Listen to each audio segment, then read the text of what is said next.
एक तू सच्चा तेरा नाम सच्चा। अनंत पृष्ठ 1031। सतपुरुष बाबा फुलसंदे वाले कहते हैं, हे परमेश्वर, तू ही सौंदर्य है जो शाश्वत है, अनादि है।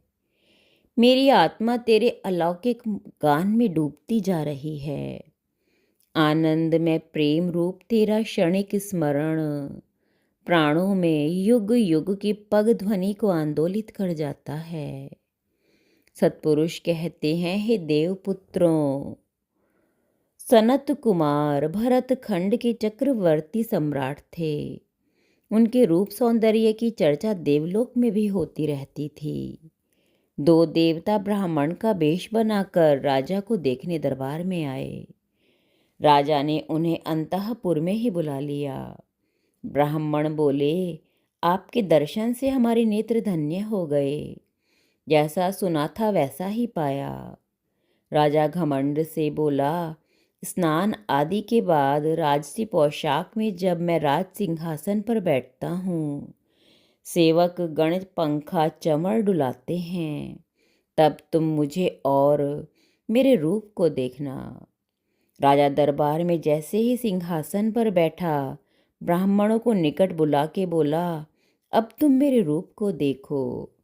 ब्राह्मण शोक करने लगे, बोले, आपका रूप पहले उत्तम था, अब तो आप अहंकार आदि 16 अवगुणों और रोगों से भरपूर हो गए हो। थूक कर देखो, जो पान तुमने खाया है उसमें कीड़े पड़ गए हैं। राजा ने थूका तो वास्तव में कीड़े थे। उसने अपने सौंदर्य का ऐसा विकृत रूप देखा तो दिल दहल गया। राज्य भार लगने लगा। उसी समय उसने प्रव्रज्या का संकल्प लिया और वनों को चल दिए। परिवारजनों का मोह कांटे बिछे मार्ग की तरह उसे दुख देता रहा, पर उसकी भी निवृत्ति हो गई। वह कभी गुफाओं में, कभी वनों में, कभी निर्जन घरों में ध्यान करते। रोग शरीर में बढ़ते ही चले गए। उनकी परिचर्या करने वाला कोई न था, मार्ग बताने वाला कोई न था। देवताओं ने वैद्यों का भेष बनाया और उनके पास आए, बोले, हम आपका उपचार करेंगे। मुनि ने उनकी बात न मानी। जब वे अति आग्रह करने लगे, तब मुनि ने अपना थूक अपने शरीर से लगाया। सब रोग तुरंत ठीक हो गए।